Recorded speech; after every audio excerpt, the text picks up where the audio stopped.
Hello and welcome to this video for Electropages. I'm your host, Robert Mitchell. Today we're here at Munich for Electronica 2024 and it's been an absolutely fantastic event. We've seen some great stuff and today I'm joined by Stephen from Rochester Electronics. Good to see you again. Thank you very much, thank you. So before we jump into this video, just very quickly explain to the audience who you are, what you do and what you like to do in your free time. Hi, I'm Stephen Morris. I'm the General Manager for Rochester Electronics in EMEA. I've been with Rochester for 9 years now. And my background, semiconductor, been in this industry for 27 years. I know I don't look it, but I've been in the industry for a long time. Spare time, when I get spare time, love to keep fit, love cycling. Fantastic. So could you just sort of go through what you guys are showing off this week and anything you want to sort of point out in particular that you want to show the audience? So for us, coming to Electronica is a great event, as you said. You know, Yep. we get an opportunity to meet all of our customers. We have over 300 meetings organised for the week, so we're very, very busy. I think for us, the past 12 months has been challenging for all markets across the Yep. globe, especially across Europe. And for us, it's all about meeting our customers now to set up what we're doing moving forward. You know, we've changed some of the business across EMEA. We're introducing vertical segments. We've increased the number of sites that we've got across Europe. So it's all about people in region, local language, local support out to the customer base. And this is what we do here this week. It's all about meeting those customers face to face. We have a great opportunity to meet lots of customers at the same time. So this expansion into Europe, what do you see as being the biggest challenges that these European companies are facing at the moment? I think we've just come out of a period where they had a challenge of shortages. We have lots of businesses across Europe that still have high stock levels of products sat on their shelves, and money's tied up. Yeah. So for a lot of companies at the moment, they're waiting for the market to change. They're waiting for customers to use products so they can then start to think about procuring more. For us, it gives us the opportunity to think about the next 12 months, the next 18 months. How do we start getting involved for tomorrow? Actually, that's quite interesting because you were saying about how customers have excess stock in a time where stocks were depleted. Now, if I remember correctly, before we were sort of recording this video, you were talking a little bit about how I think you were saying you don't actually think that there really was a true shortage in the market during that COVID period. Could you explain a bit more about that and how that dynamic in stocks, what was really going on? I think it's human nature to panic a little bit when it comes to the marketplace. You know, a lot of the suppliers were saying that the shortages were coming through, the lead times were getting pushed out. Lots of critical parts for boards that people weren't able to get. So there was a bit of a panic and an onslaught where people had to buy product. They were buying from several sources. There was no forecast. They didn't really understand what the future brought. But as far as they were concerned, when you're looking at a year's lead time plus, what do? There was no end to it. They didn't see that there was going to be an end. So people's reaction to that was, I have to buy, I have to procure. And there was no great insight to when or how they were going to use those products, right? So it was panic buying. And I actually remember seeing reports of unnamed companies where they were buying up washing machines, taking them apart to find one little chip inside there to use in their automotive product because it was the only way they could actually get that part. So when you say about panicking, it is amazing how human nature and these kind of immediate rash decisions can cause massive change to the market. But now, as you mentioned, now a lot of these companies have a lot of excess stock. And one of my concerns about that is that what does a company do when they have a lot of excess stock that they can't get rid of? It enters the grey market, it enters these sort of third-party, unauthorised situations where they get distributed. So what kind of concern, do you see customers being concerned about those grey markets and those kind of areas where components of questionable origin sort of enter these products? I think all customers should be concerned about a grey market because just as you say, where have those products come from? Yeah. How have they been handled? Have they been pulled from boards? Have they gone around the world 4 times? But more so is the fact that how do you know they're real? How do they know they've come from the original source? And quite often what happens is you get counterfeit products and genuine products that get mixed as they go through, as it gets diluted through the process. So you end up, you could buy 1,000 pieces from somewhere, mixed date code, mixed products, all from a genuine source, where actually they're mixed with counterfeit product. So for a company, when it comes to manufacturing boards, you end up pushing these boards out into site, and they fail, they fall over, which causes huge amount of, the kickback in terms of having to do recall, for example, is huge, and it's costly. And worse, if a product slips through the recall, causes a problem, then they become liable for that, because how would you explain to your customers, oh, we're sorry your car crashed, that was because we put a counterfeit part in because we didn't do our due diligence to find a company who could properly source those parts for us. And I think what some people don't realise with counterfeit parts is that they're not just blank parts that don't work. Sometimes you get parts that have been mishandled, or you get parts that are actually counterfeit. So they're all real parts, all actual parts from the manufacturer, except that they've been used somewhere else and taken off a board. Yeah. And so suddenly you can't rely on any of the specs. You don't know how, like I said, you don't know how it's handled, if it's been ESD damaged, if it's been heat damaged, if it's been left in a moist environment. All of those things go out the window, essentially. So when you're in production and you get to end of line and you do the test that you do as you would do in production, everything's fine. Yeah. They go out in the field, they've got vibration, temperature, all the environmental things, and then they've fallen over at a big, a particular incident. That's when it becomes a big problem, because it's very, very hard to replicate until it happens. Now, on the conversation of counterfeits, now obviously we can't name names, all this kind of stuff, but if I remember correctly, you were saying something on the lines of there was a customer who was buying parts in excess of $500, and the part itself was only maybe $1 or so, and then it turned out that the whole time, had they just come to you guys, they could have had it for a lot less. Yeah. And I think it's not necessarily a money thing, right? I think it's where you're getting these parts from. Yeah. I mean, from Rochester, we're 100% authorised. Everything we do comes directly from the original supplier. So for those customers, especially when it comes to shortages, we have 15 billion parts in stock. I have to repeat that for every single customer. They say, "Don't you mean million?" I said, "No, billion."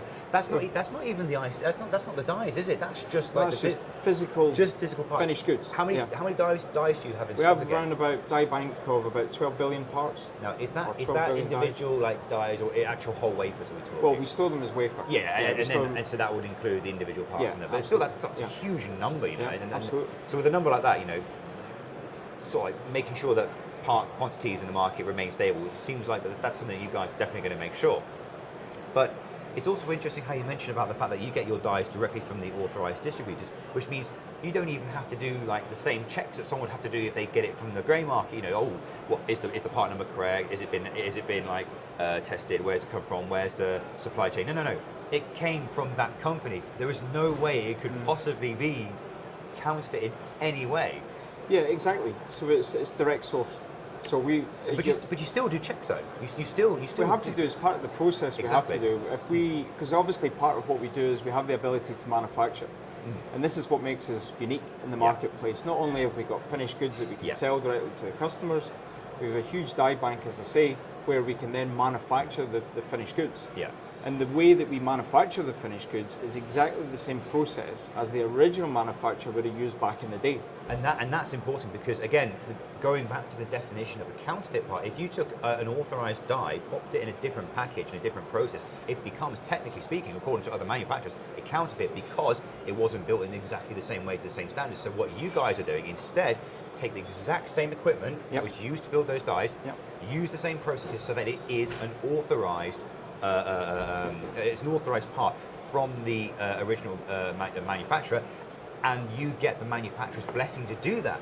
So essentially buying a part from you might as well just originally bought it from that supplier when it was around, sort of thing. It's the same thing. And quite often we say flaws and all, right? So we do it exactly the same way. If they had a bug, you have a bug. Yeah. And the only difference is really it's got a Rochester badge on it. That's the difference. It's the same part number. Yeah. But having that exact same process means that if you've got an application, even from 60 years ago, that needs a very particular, profile or method of behavior, it will behave in the exact same way. Yeah, and that's really important for customers because you have companies that will recreate parts that are similar. Yeah. But in time and critical application, for example, it's important that it's exactly the same. Pads have to be in the right places. The length of the gold connectors have to be the same. Bond length or resistance. Exactly. All these things. Now, on the topic of dies, I'm a bit curious about this. Do you see your business or in terms of like sort of stock quantities and what customers prefer, do you think your business model might start to go towards dies because in terms of like efficiency of storage, because you can pack more dies per square foot than a whole tube of parts. Do you see that sort of becoming a bigger part of the business? I think from a manufacturing element of our business, I think it's grown as time moves forward. And that's because people understand that there is a bigger need for longevity of supply. Yeah. And typically the process would have been, last time buy would come, people would buy product, end of life, they have to redesign the board. Because if I'm not mistaken, storing an IC in many ways is actually harder than a die, because a die technically has an infinite kind of shelf life. Yet you haven't got like connectors. You still have to very stringent conditions over how you store. Oh yeah, it has to be like in an atmosphere and there's little containers. But with like ICs, for example, they get moisture ingress. They have to be baked. They have to have like any kind of corrosion taken off the pads. With a die, it's kind of like 50 years later, it's still the same die. And as long as it's been stored in a nitrogen atmosphere, it will still be used properly. Yeah.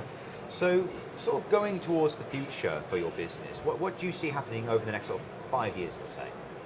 So I think what we've done, we typically invest for the future. Yeah. Where we've across the globe actually, we're investing in people where we're looking at concentrating in vertical markets. Yeah. So for example, we now have teams of people that are looking at aerospace and defence. Yeah. So those guys are experts in that area. Automotive is another big area for us, and even people dedicated to EMS companies. And the whole idea with this is about working in partnership. We don't really see ourselves as a supplier or a distributor. We see ourselves as partners to these key customers. And again, I was about to say, it's a solutions provider. I really don't think a distributor is the right term, because I don't think it sort of emphasises the degree at which you get involved with the original manufacturers, the customers who need those parts, the projects they're doing, how they get those parts. You are much more involved. Hence, I prefer to see it as an extension of the original manufacturer, even when they're long gone. You're still there doing what they would have needed to have done and supporting those customers in the long term. Yeah, absolutely. We're still manufacturing parts that came from the late 70s, early 80s, honestly, right? That's absolutely crazy. And customers still use them today. Yeah. So absolutely right. We're an extension of what would have been the Motorola's in the day, right? Exactly. That doesn't exist anymore in terms of semiconductors. So for us, we're a continuation of that, as they would have been. And actually, more of a question of interest. What's the oldest die that you stock? When did you start stocking semiconductor wafers? Well, we would have started. The business is 1981. The business was formed. And you started die storage from like we day started, one? Not necessarily day one, but quite in the early days. Very early days. It wasn't like something you did 5 years ago and you started to build No, not at all. Oh, no. wow. So that's why we've got 12 billion die in stock, because it's taken a lot of time to build up that stock profile. And it's also the variation as well. So it's not, and of course, this is the thing I love. This is the thing I love about wafer storage. For one tube of ICs, you might get maybe 25 parts in that. Yeah, correct. Equivalent storage, in equivalent storage, sort of like square per square area or area cube. Yeah. You get something like 20,000 parts in that thing. The scale of economics is just completely different. So that's why I'm kind of wondering if that part of that business for you is going to sort of change into the future, because in terms of the better deals that you can offer customers, I would have thought dies would be a better, more economic option. Yeah, and I think we offer both services as we say, but the difference is that we can manufacture these products for customers where no one else does that. There are companies that only specialise on manufacturing chips, but that's the job. For us, we're taking the partnership with our customers right from the very beginning, all the way through to the end. We have customers. I had a customer talking this week. They want products until 2062, the year 2062, which is phenomenal, right? And they say, well, I'm going to take a wild guess. That to me. That's not the nuclear industry, is it, by any chance? No, not at all. Not nuclear not industry. At all. That's not the only thing I can think of that would last that long. Yeah, it's amazing. If you look at can we ask what it is? Well, it's aerospace type customer. Oh, okay, so it could be maybe radar systems, or it could be I can't imagine. Because you think about how long. If you look at a commercial aircraft, aircraft have to be serviceable for 35 years. Oh, really? Right? That long? Yeah. Oh, right. So, and even the automotive industry now, you need to be serviceable, cars need to be serviceable for at least 15 years. So it's extended. So for us, that puts us in a really strong position because we can support these customers. You know, 30 years we go, okay. And from a business model as well, it gives you that almost not so much guarantee, but more that kind of like not safe in the knowledge that because that kind of support is needed, you know you're going to have that business for the next 15 years for the vehicles, 65 years for something else. Absolutely. You know? And I think for the customers, what it gives them is real peace of mind. Yeah. Because when they design a new product originally from the original manufacturer, silicon has a shelf life. Yeah. You know, it has a life cycle. Yeah. You know, it may be 7 years, 10 years, 12 years. Yeah. But they don't necessarily plan for what happens once that life cycle ends. Yeah. You know, last time buy happens, redesign happens. For us, if we can guarantee them supply for 15, 20, 25 years, and typically with that is it's the build process, as you say, taking a die, manufacturing product, and we can do it for 20 years. And also, when we manufacture, we're manufacturing new product. They're brand new old product that we're manufacturing with current date code. Which means it's not going to be sitting around storage, getting moisture issues. It's not going to be having temperature fluctuations issues. I mean the parts, the non-die parts that you store are kept in careful conditions. Absolutely, to make sure they have to be. But even then, it doesn't matter how good the conditions are. Those types of parts will go old over time. Whereas the dies, for example, like you talked about making a brand new part, that die is probably not going to have it's going to have a very long shelf life. So, like the parts from 1981, 1982, if you put that into a modern package, that's a modern old part, and it will still work well. But just to quickly touch on the third-party, non-authorized distributors and the flooding of the market, I think it'd be nice to just sort of mention that. I think it was either you or your colleague, but you basically said like these guys have come in. You know, they've got lots of supplies. People are panic buying. People are panic selling. People, all this kind of stuff. Yeah. But you guys are going to be. We're there before them, and you're going to be there when they're all gone in about 5 years' time. Well, it's consistency, right? Consistency. That's what we do. Yeah. And we've been here for a long time, and we'll continue to be here for a long time. So it's about offering that consistency to our customers, where 100% guaranteed where the parts come from, 100% guaranteed that they will function the way that they want them to function. It's that trust element in the market space. And in fact, it must be annoying at times because then you'll have a customer who goes, oh, these Infineon parts, where did they come from? You go, Infineon. Yeah. That's where they're from. Because, no, but where did you buy it from?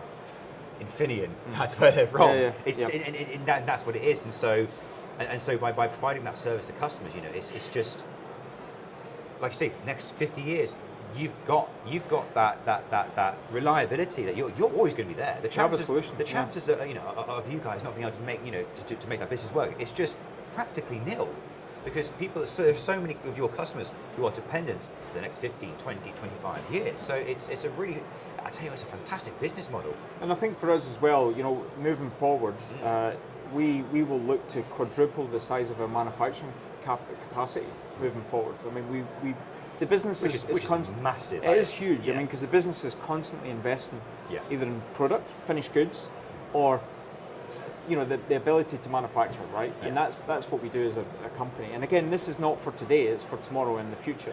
It's that longevity of supply. And to pick up on a point you said earlier about how you support those older processes, it's funny to think how when you look at the latest semiconductor technologies, let's say whatever Intel's doing or AMD, it's phenomenal, right? It's phenomenal. Yeah, they're like 7 nanometer, 5 nanometer. But the thing is, if then you say, okay, but can you make me a 250 nanometer process or package this particular die? You go, hang on a minute. Even though we invented it 20 years ago, we haven't got the equipment anymore. Yeah, we can't do it. We physically can't do it. And so people like you come in and go, actually, we've still got the original equipment. Yeah, we can do it. It's not a problem at all. Yeah, we've in instances taken the old original equipment and modernised the process in terms of how it works with our systems. So there's occasions where you could walk through and you think, wow, there's a Tesla from 1983, or exactly. And the funny thing as well is that normally, your typical maybe your younger engineers will look at that and go, well, that's really old. Why do you use such old stuff? You go, no. A customer who wants an old part new goes, oh, thank God you have that machine, because that thing I've not seen anywhere, and you've got one in perfect condition, modernized, and it gives me exactly what I need. Yeah, absolutely. And the ability that we have, the technical ability we have in house, is to maintain these things as well.